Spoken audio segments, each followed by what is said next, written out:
the street. Got too big. Heard they were opening up the naval base for long-term leases with the government. We put in a bid hoping to get Hangar 1, and then we were bummed to find out we got Hangar 21 until we toured the facility and saw the view from the park. Yeah. We saw that view, we really couldn't complain all that much. Not to mention changing the name from Hangar 1 to Hangar 21. To be honest, doesn't quite sound right since we're drinking at just 21. To be honest, we like to get them a little bit. Hangar 18. I think if you get drafted, you should be able to have 3. So guys, a couple of quick rules before we actually get started. I have to go over this with every group, so you guys start special. I'm sorry. Number 1, stay with the group. Do not wander off. If you have dreams of hiding behind stacks of alcohol, spending the night in the distillery, I have news for you. We take this very seriously. I can tell there are already fine candidates in this room for a shanking, so please let's all stay together. Do not wander off. The other thing, guys, if you have a cell phone and you are on the tour, please set your cell phone to vibrate. Nobody wants to be the one jerk to answer their phone during the tour, so they'll let it ring and ring and ring and ring and ring, which is even more distracting. And now that I've asked you, if a phone goes off, I will stop the tour and call you out in front of everyone. So if you have a phone, please set it to vibrate. Last week, I was that asshole, so I'm set it to vibrate right now.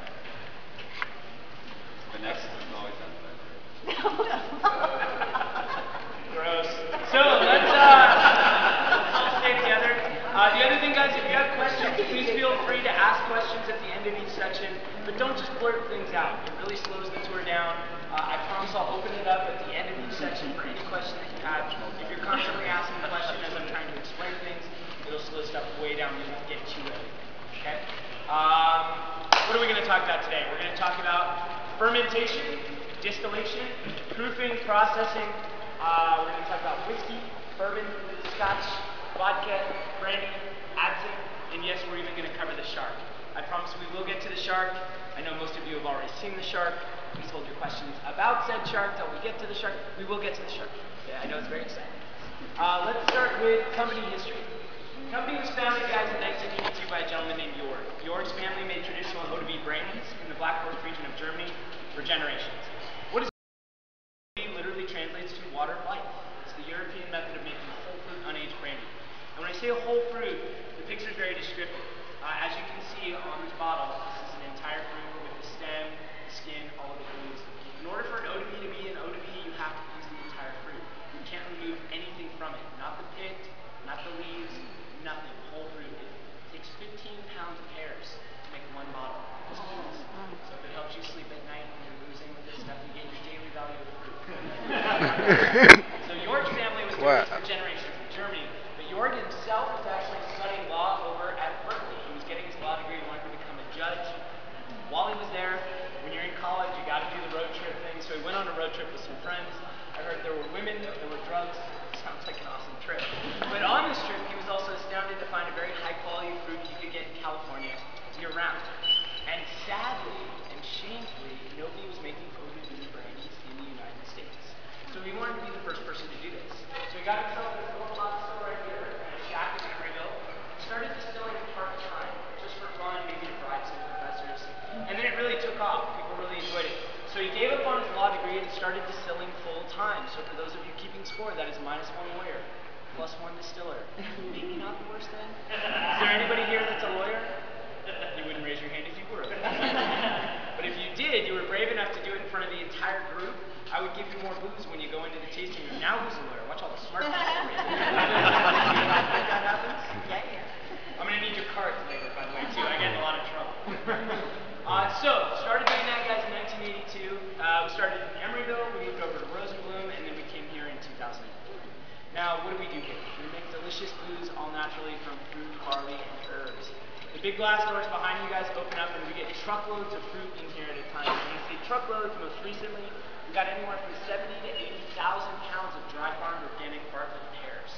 Those pears come in super ripe. We take them, we mash them down into the consistency of fruit sauce. We then take that sauce and put it into the fermentation tank, the white one here to my right. Label fermentation at the top there in case we've been drinking too much and forget where it is. We put the fruit in there and we let it ferment. Now, what is fermentation?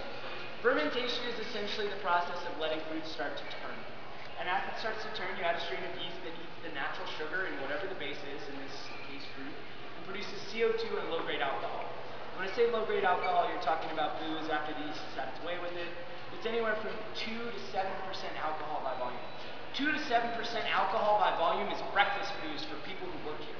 That is a beer with your Cheerios. We need to ramp that up. You think I'm kidding? Guinness and Fruity Pebbles. It's awesome. So what do? We take that fruit mash and we pump it into the tanks. These are custom-made Arnold Hallstein copper pots that come from Germany, and they are handcrafted. Because they are handcrafted, they're unique specifically to us. There is no other distillation system exactly like it in the world. There's a hybrid pot, we call them still, and yes, it's very Willy Wonka-esque. I like to tell my friends and family, we make adult fizzy lifting videos. We put the fruit in here and we cook the fruit. How do we cook the fruit? These are steam jackets welded to the bottom of the pot.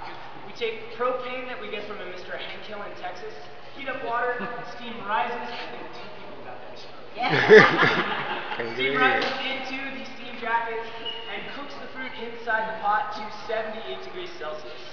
78 degrees Celsius is very important, guys, because at this temperature, alcohol starts to boil and turns into vapor and steam, where water does not.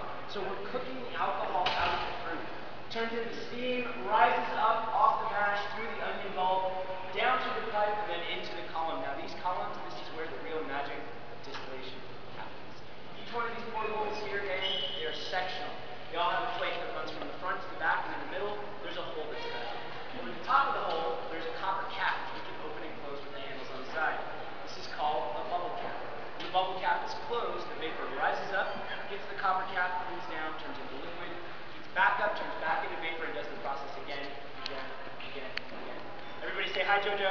Hi, JoJo. Each time it goes higher and higher and higher and higher, guys, the alcohol content's getting ramped up. Things are getting left behind like